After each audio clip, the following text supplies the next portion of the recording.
Hi, everybody. Welcome to Discover College Soccer. Today, I'm lucky enough to be joined by Coach Michael at Cal State LA. Welcome, Coach. Thanks for having me. Yeah, thanks for being here. I mean, I'm on the West Coast to Florida. You're on the actual West Coast, but I'm sure our weather is probably fairly similar, except way more humid here in Florida this time of year, that's for sure. The usual, the Yeah, usual. exactly. Well, I appreciate you jumping on. I mean,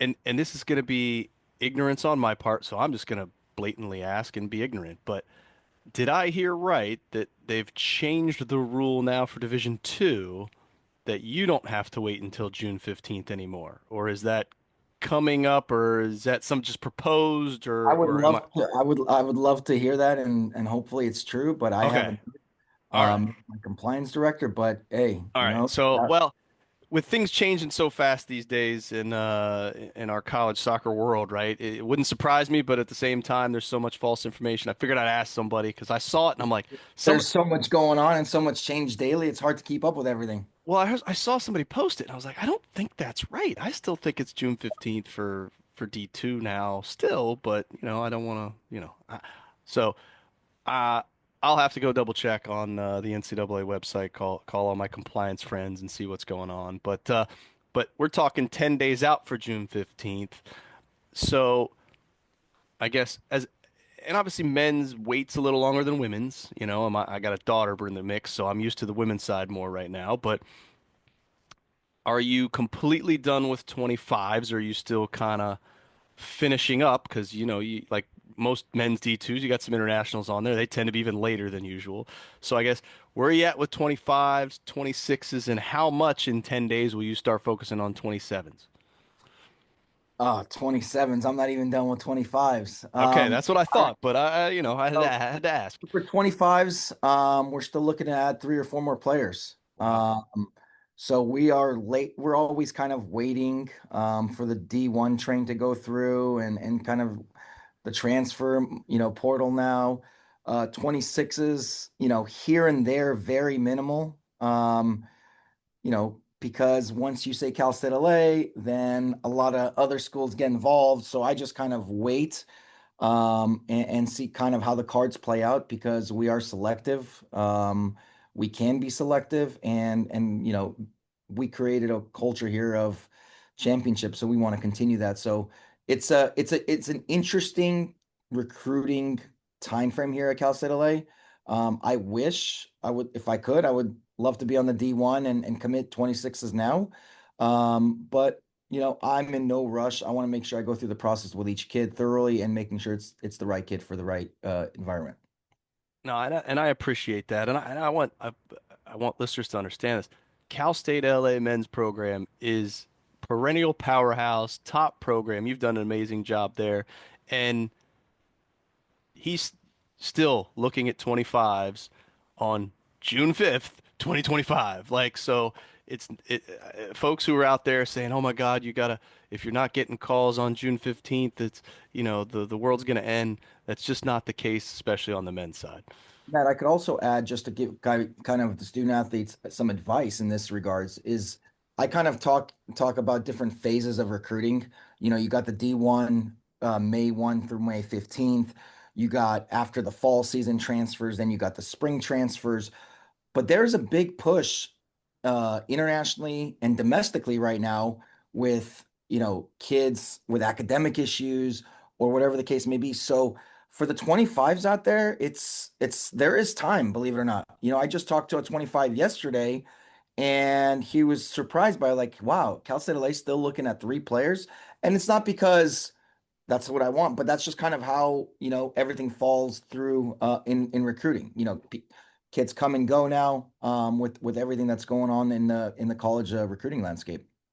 Yeah, absolutely. And it is, I do our college recruiting stuff for our club, and I'm seeing the messages and the coaches calling and coming and going. Yeah, like you said, it's in today's landscape, especially on the men's side with the transfer portal, internationals, etc.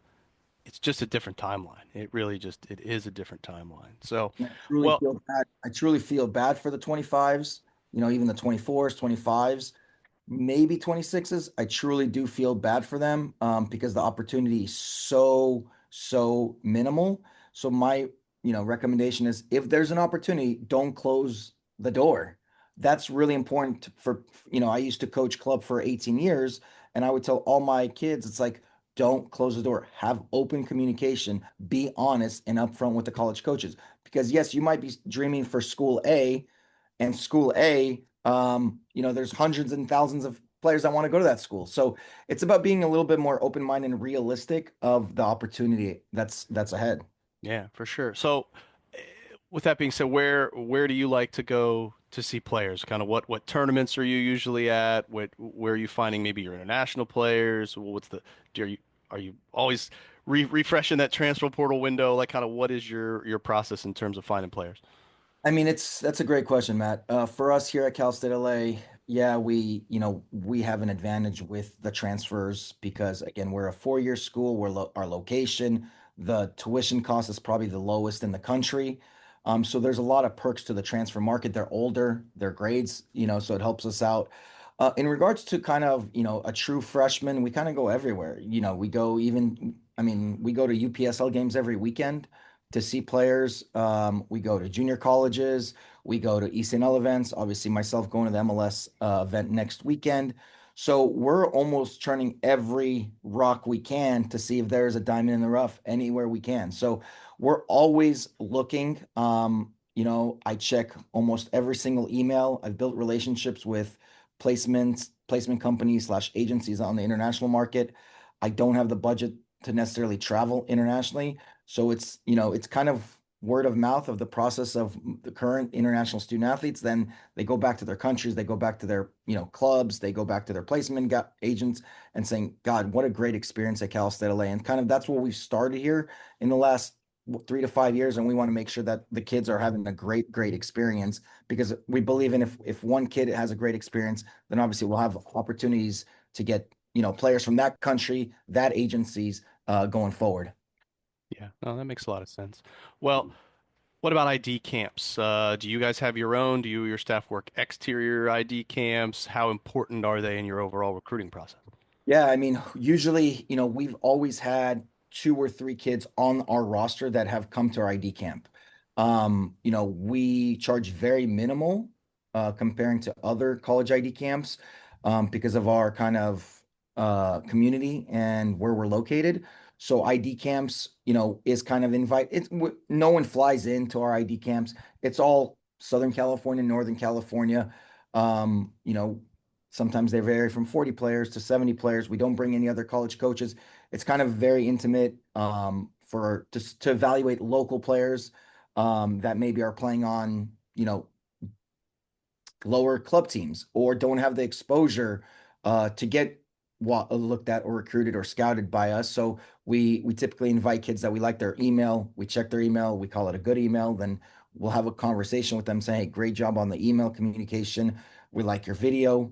We'd like you to come. I tend to ask my staff not to mass email just because that's not of who we are. We're not about quantity. We're about quality. Okay. Well, whether it's camp, MLS next tournament, or video, or UPSL game, kind of what is it that you're looking for in a player both on the field and off? I mean, again, technical ability, speed of play. Off the ball is the body language, their attitude, how they're communicating, how they're presenting themselves. On the tactical, if I'm looking at a defender, I don't want to see his attacking contributes attributes. I want to see his 1v1 defending. I want to see his distance passing. I want to see his heading ability. So every position obviously we have a kind of a recruiting guideline that we kind of look for kids for our roster. So defenders do this, midfielders do this, forwards obviously this, goalkeepers are this. So it's really important technical speed of play, first touch, second touch. Do they play quick? Obviously, yes. We all coaches love athletic kids, but you got to mix it up with athletes and soccer IQ, high soccer IQ players as well. Okay. Well, let's talk a little bit more about, well, I guess in terms of roster. is there a roster size that you like to hit each year that you find is ideal? I always smile with that question, Matt. I think that's a great question because obviously the D1 28 roster for the schools that opted in, um, does it affect us? Yes and no. I really don't look at the resume of a transfer. Oh, you're a D1 at this school or a D2.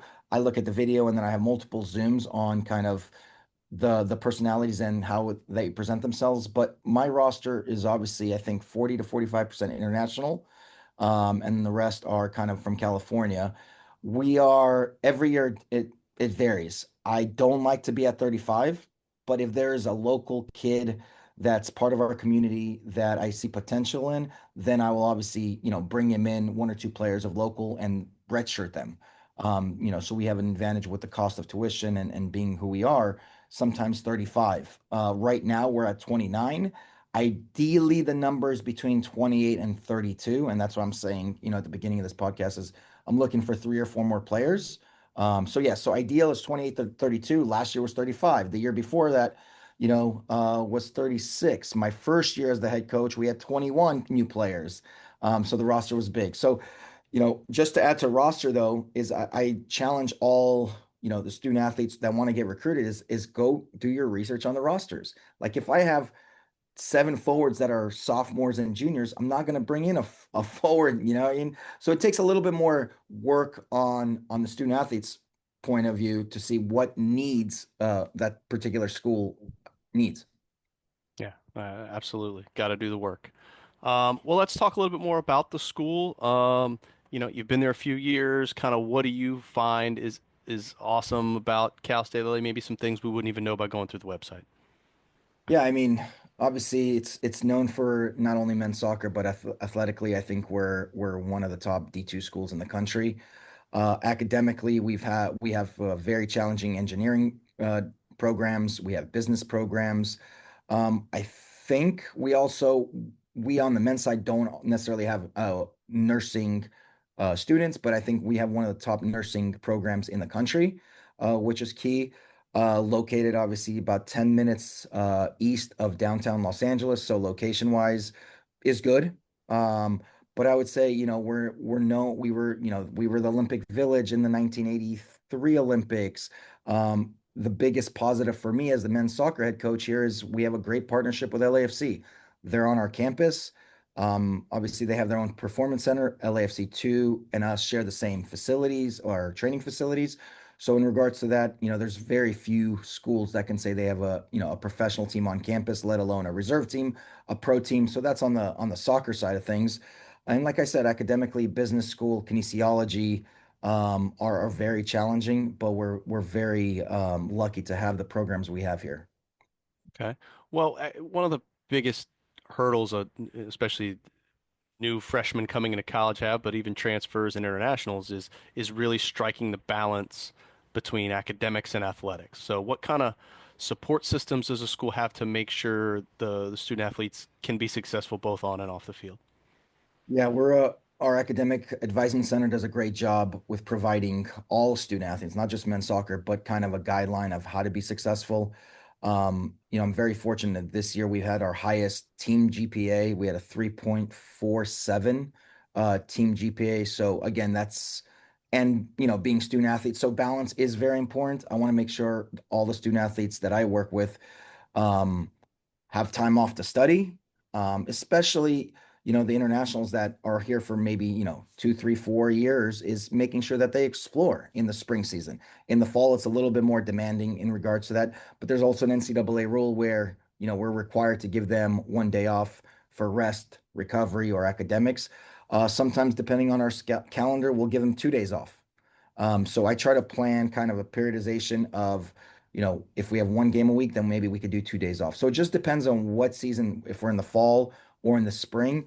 But balance is huge. So we have academic resources. We obviously have mental health resources. We have a health center on campus. We have 3 gyms on campus, which is important. So again, I'm always looking after my student athletes, especially in today's society with so much going on. So again, for me, balance is really important.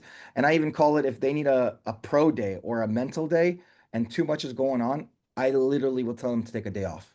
Like catch up with school, go to the training room. As long as you're communicating and being honest, I truly do believe in that because then they're healthier, they have a healthier mindset, which then they'll perform better as well. No, that's great. Well, about the schedule, walk me through, what does a typical week look like in October, heart of the season, kind of when is training, classes, meals, the game cadence, all that kind of stuff. Yeah, so we train every day between 12 and 2. We do have student athlete priority registration here. So I most of the time ask kids, 11 to 2:30, 11 to 3, have that offer. Training room treatment, recovery, gym workouts. So that's kind of our time frame. And because of priority registration, the kids can do 8 a.m. classes through, 11 o'clock, or they can do, 3 o'clock on, they can have night classes. They can do hybrid, half online, half on campus. And, I would almost say, yes, fortunately, some of our guys do full-time online still post-COVID. They're trying to kind of narrow down of like, hey, you have to at least have 3 classes on campus. So we're very fortunate to have hybrid, to have all online. And then obviously, timing wise could be morning, at late afternoon, or even evening. Okay, awesome. Well, let's talk about the team. We talked about roster size, but let's talk about the rest of the roster, your coaching staff and other folks that maybe help out with the program. Talk to me about who's there and what roles do they play. Yeah, so I'm very lucky. I have a full-time assistant, associate head coach Dallas Jousey, who is responsible for recruiting, video analysis. I also have, unfortunately, the budgets here are limited. So then I have a stipend assistant coach who works with goalkeepers, who works, admin. And then I'm very lucky. His name is Eric Lemus. And then I have a couple of volunteer coaches as well, Artur Joskowitz. I have Gustavo Gomez, who are local community, they're club coaches or club directors in the community. So we have a great relationship. We have kids come out to our games, walkouts.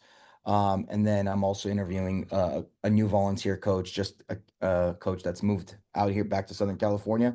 So that's kind of the staff going forward. I've coached Eric before. He was one of my club players. Dallas and I started here at Cal State LA as assistants in 2018. We in 2019 went to the national championship game, lost in the finals.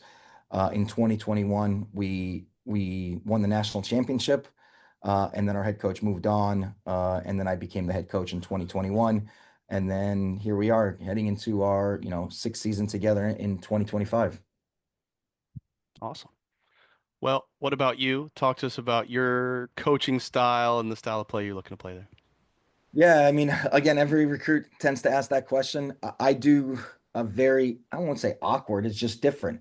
I won't say what our style of play until I recruit the kids that are in my program and I get to know them thoroughly, inside and out, in regards to tactical ability, technical ability. So again, I'll just give you an example because we have so many players here every single year. Like I said, one year we had 21 new players. This year we have 16 new players.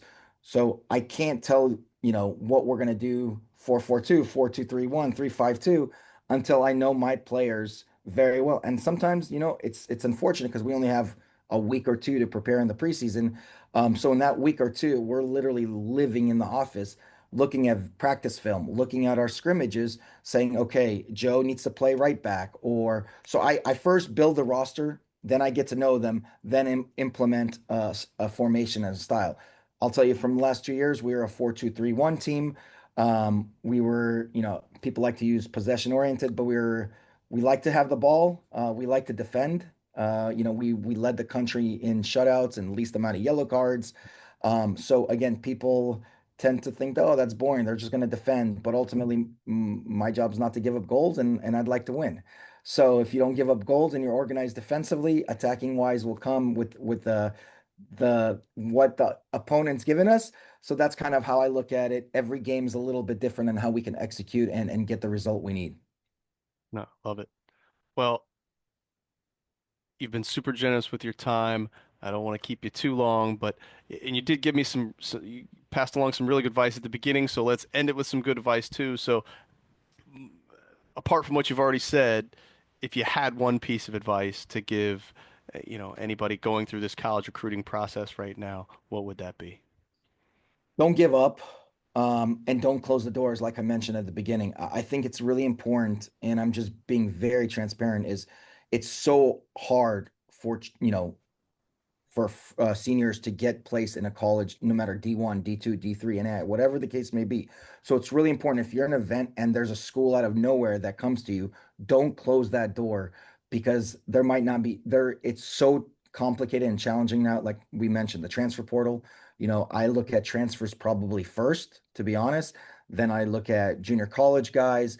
So again, club soccer, it's very, very hard to get the exposure and the roster spot or scholarship dollars, let alone with kind of the landscape of youth soccer and how the landscape of college recruiting has changed.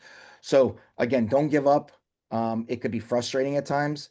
I would say be patient, um, and don't close the door. So keeping any option is a good option. Yeah, couldn't agree more. Well, Coach, really appreciate it. Wish you the best of luck. And if you get back down here to Bradenton or IMG for any of these tournaments or something, make sure you give me a ring so we can get together. All right. And I appreciate you. All right. Take care. Yeah.